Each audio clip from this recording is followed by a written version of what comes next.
It's about time I cover one of my favorite tight ends in the NFL, my favorite tight end for fantasy, especially from a cost value perspective. That's TJ Hockenson. I like to call him Baby Hawk. He's balling out again tonight against Green Bay, losing effort, catching 8 balls, 66 yards, and touchdown. Game's still going on. Those stats could be on the rise as we know it, but we're going to go over the tape. We're going to go over that one touchdown catch.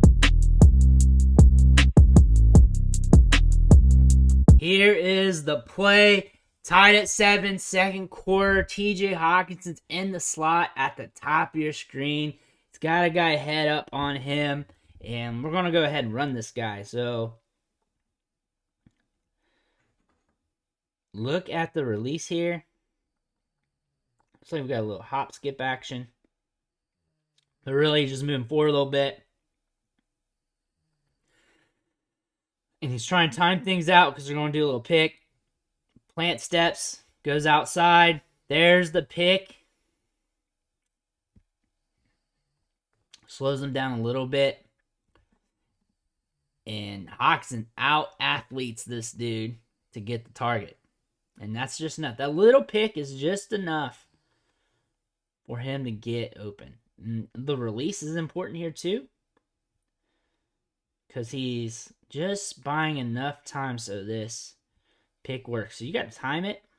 So really he's just selling midline because he does not have to come off the release quick, but he's still selling the midline of the defender. When I talk about midline, middle part of the body, you're selling that, and you're making that DB, linebacker, whoever's in coverage think, are you going to go right? Are you going to go left? Are you going to try and blow past me? I don't know till you make your move, and you're trying to sell nothing as if you're trying to sneak a fastball when you've been throwing nothing but change-ups.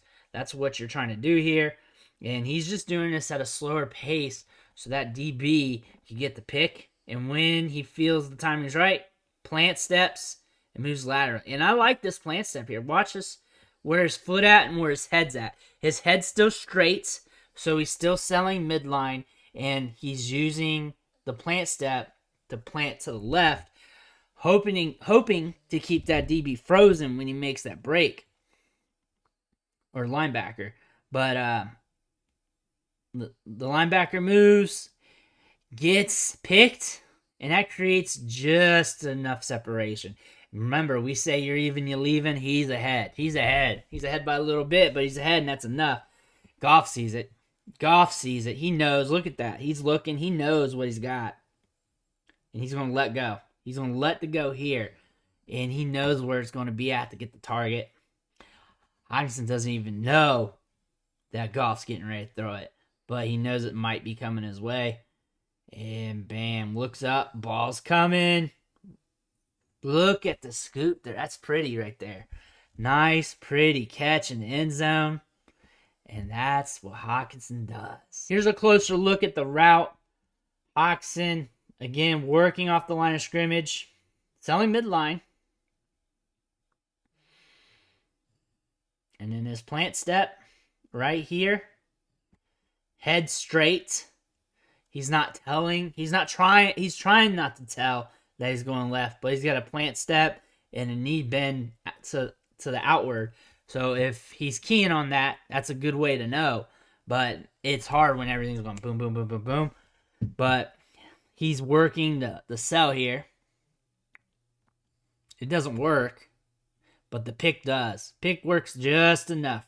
Like, it's just a graze. It's just a graze. A graze is enough, especially when you're trying to cover Hockenson. It's pretty athletic tight end.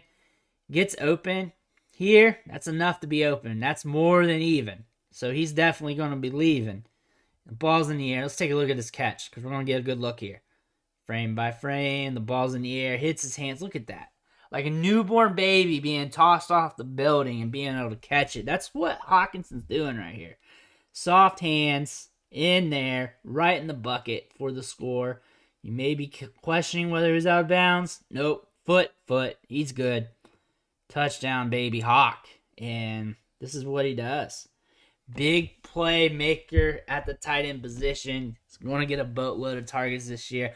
Pretty much the team's wide receiver one, and it's going to be stellar for fantasy. I hope you guys utilized him as a mid-round option this year. But I want to thank you for watching the show, sticking with me through this whole time. And make sure you hit that subscribe button on the way out. Every subscription matters. It fuels me to keep putting out this content for you, doing these film reviews, these quick clips, helping you guys with your fantasy teams, and everything else. Again, I want to thank you, and I'll catch you next time.